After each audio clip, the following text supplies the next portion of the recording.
In conclusion, I would like to say a word in regard to employment with which I have been dealing so far. According to the figures supplied, the number of displaced persons from Bangladesh employed through employment exchanges is only 37,000 crore. This is very meagre compared with their total number, which comes to 32 lakhs according to the official figures. This is with regard to Bangladesh refugees. The number of displaced persons from Pakistan employed through employment exchanges is not very encouraging, but still it is 75,000. I would urge upon the Honorable Minister to take this into consideration and see that something is done to find employment for these people. Of course, there is some expenditure incurred on general education and vocational training, but when we look at the number of persons who have been given vocational training, we find that the number already trained and under training is only 17,000. This figure also seems to be very small considering the magnitude of the problem before us. Some programs of general improvement have been undertaken by the government of West Bengal by way of setting up new industries, etc.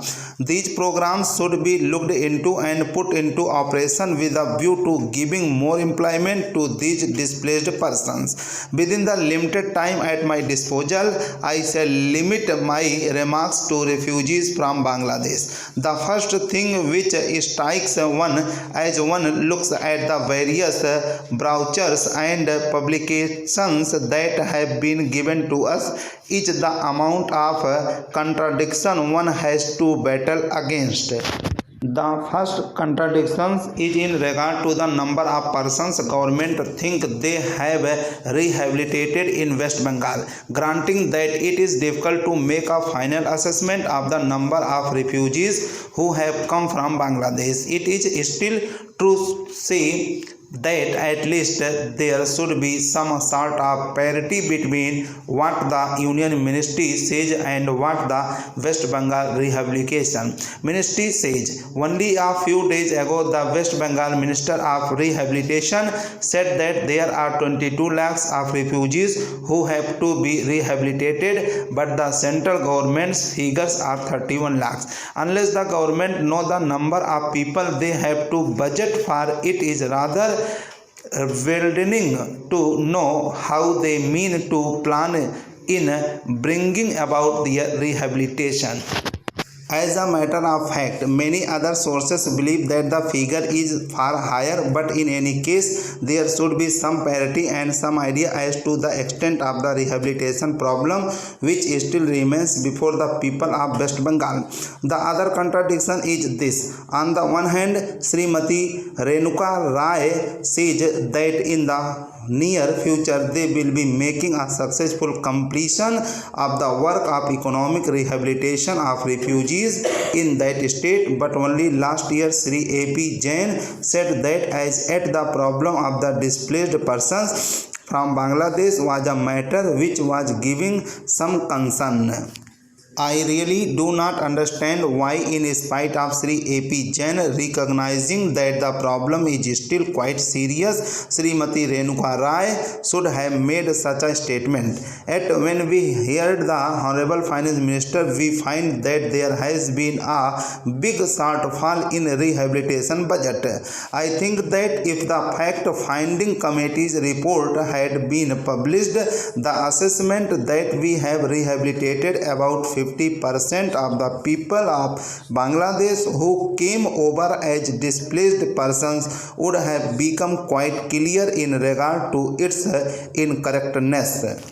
As a matter of fact, when we went around the camps and colonies in West Bengal, we found that as yet not more than 15% of the people have been rehabilitated, in the sense that they are able to eke out their subsistence on the poorest levels. It is not more than 15%, and I think the figures of the fact-finding committee are still lower.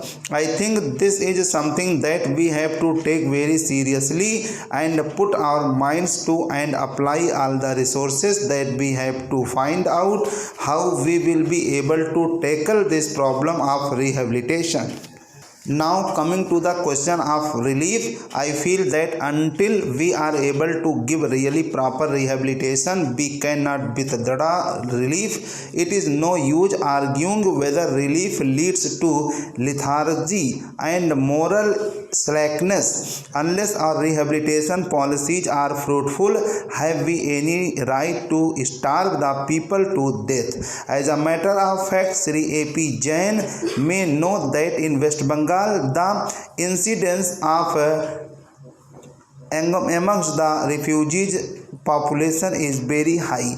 Only a small percentage of them is catered for by the medical relief given by the Directorate of Rehabilitation. If I am to tell you the tragic fate of the refugees in West Bengal, I would refer you to a report which appeared in February 2004.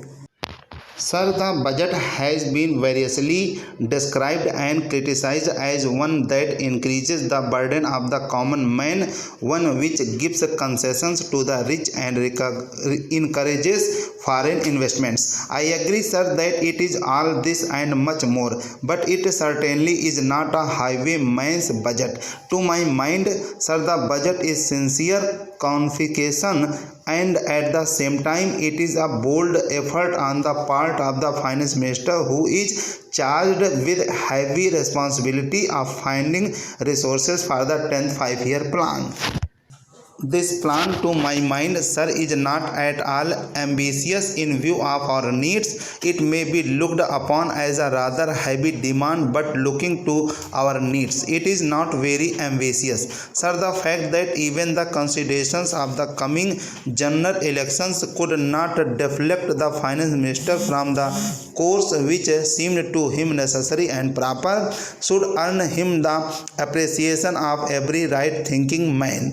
The common man interest, as I said, is nearer to our hearts than perhaps some others can claim, or at least it is equally nearer to us, and yet there come times in a nation's history when it becomes necessary for the people to postpone the fruits of their labor and enterprise to secure the future.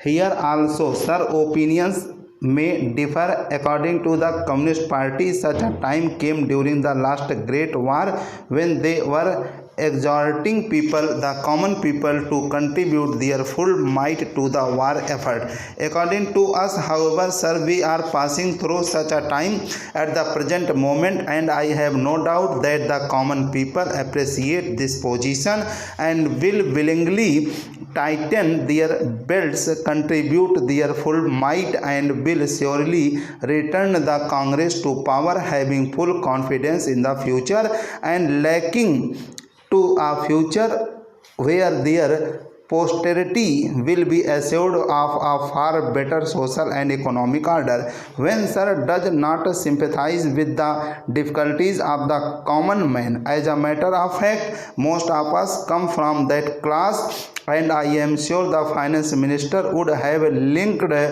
to do away with some of the levies. None would have been happier if the could have done without these new levies, but there are, sir, certain very imperative limitations. We are passing through a critical period.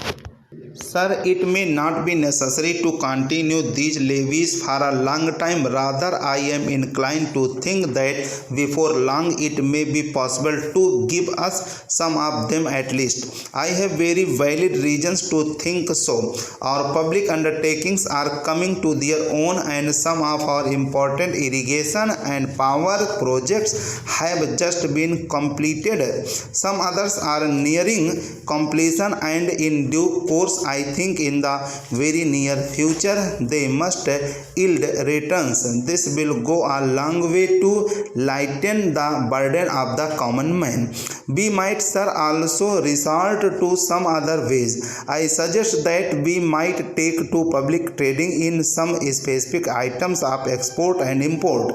That would also certainly go a long way and help us. The private corporate sector has been steadily growing and has been developing capacity. It is sure to benefit from all these present concessions and develop greater capacity.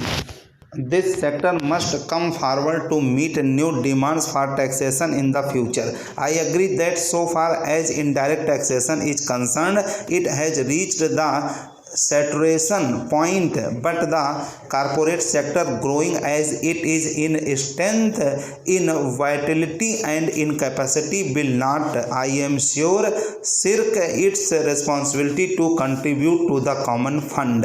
I wish, sir, the committee which had been appointed to go into where the additional national income had gone had entered upon its laborers a bit earlier and had made its findings available to us. I do not want to state its findings, but I have a feeling that the committee, when it concludes its labors, will come to the conclusion that a major portion of this additional national income has gone into the pockets of a comparatively small number of men, small number of individuals, and it is they who must in future contribute their share to the country taxation needs, because the profits they have earned are not all due to their own efforts and enterprise only. To a very large measure they are the result of the economic policies of the government and due to certain other circumstances to which they did not contribute anything.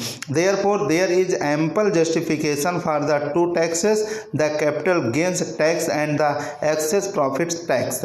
I need not go in detail into all the reasons that my honorable friend has explained earlier so lucidly, but I must say that I entirely agree with them all. Having said this, I would like to say a few words about allocation which have been made to the various ministries in the budget.